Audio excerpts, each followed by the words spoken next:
Okay, this one's from Obsidian Ant, titled "The Best Space MMO Ever Released," and it says hashtag Star Wars Galaxies.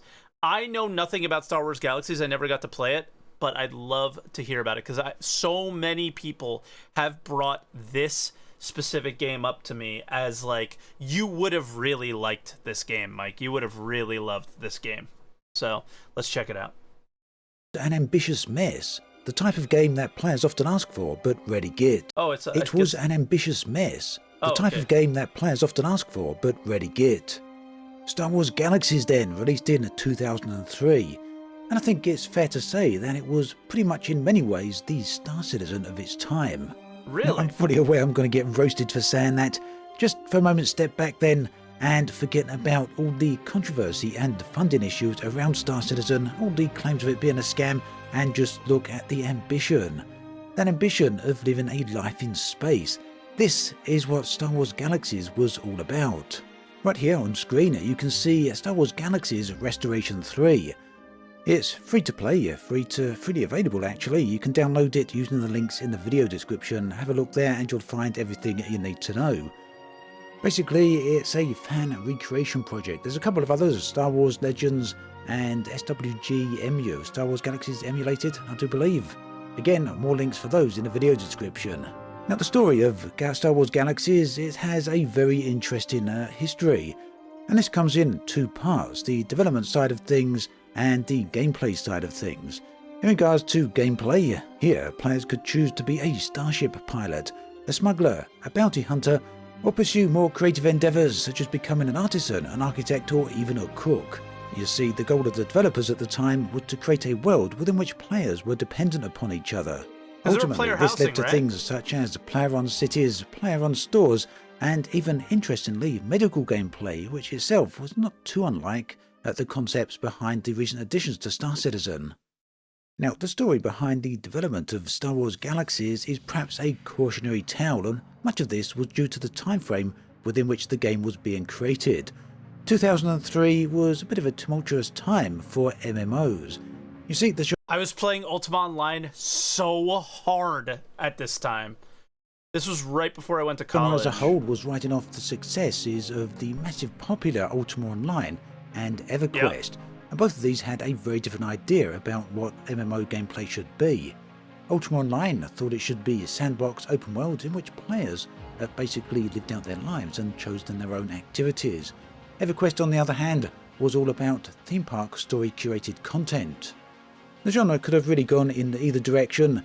Star Wars Galaxies initially betted on the sandbox mode, but as we all know, World of Warcraft come along and kicked the idea of sandbox right in the balls with its overwhelming success and a focus on curated content. WoW killed everything with Star Wars Galaxies being very much a product of this particular time, I never played WoW out of big spite. rifts going on between the direction of what MMO would take, it found itself torn in two different directions. The game initially started out as a sandbox, allowing players to choose their own path, but ultimately moved towards more theme park story-driven content in which the players were actually led by the developers and by the released content. Of course, this is a rather dramatic change, as you would expect, and it did in the end lead to the downfall of the game. Eventually, the players just dwindled away and the servers were finally closed. But despite its ultimate fate, the thing that really matters is that in its golden years, Star Wars was an exemplary title, and as a reason you'll often hear some Star Citizen fans refer to it and point it as a great example of what an online living in a space-themed world should really be about. And this then is where Star Wars Galaxies Restoration 3 and the other similar themed projects really do come into their own. If you really want to try out Star Wars Galaxies from its golden years, then you could do a lot worse. To check out the links in the video description. Yes, it looks very, very dated, but ultimately it's not about the graphics, and it's not even really about the way that you see some of the... You know, my favorite thing is everybody said when I was playing New World the other day that New World looks like a 90s game. This is a 2020 restoration of a game from 2000, and it looks way worse than New World. Ancient animations here and all the rest of it. Shut up. It's about the execution of the concept. In fact, there's two standout things here. The first I noticed is that there's a lot of ideas here that would ultimately form the basis of many modern online games. And missions and career paths are just two examples of this. The second idea is really the scope of the game and how over time that just kept expanding.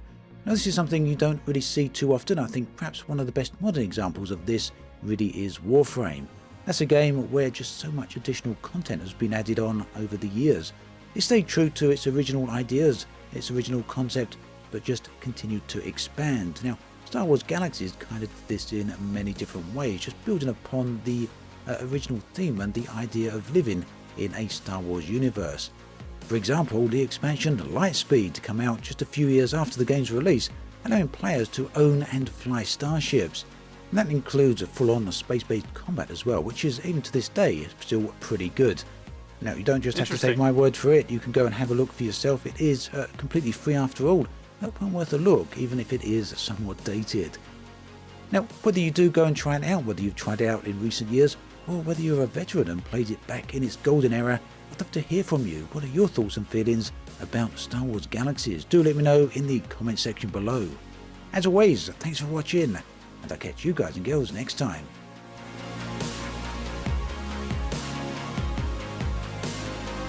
Basically, like, one of my favorite things from Ultima Online was player housing.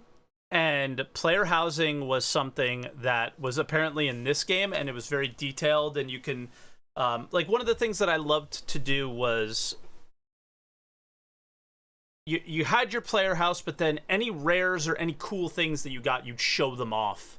And I think that's where Star Wars Galaxy probably saw how Ultima Online did that and really built upon it.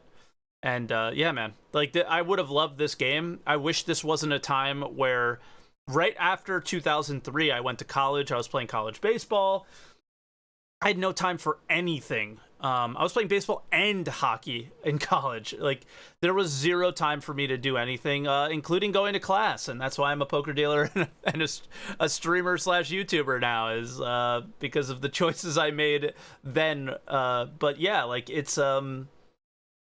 I would have loved to play this game for sure, but I don't think I would, like, check it out now or anything like that. So yeah, man. But that looks cool. It just, when you have games that have the potential to be that game for you in the current world, I just am less interested in playing the old games. Like, there's some Ultima Online free shards that look really good too, but I just don't see myself going back to them, you know? But yeah, that was fun. Thank you, Ant. I appreciate it.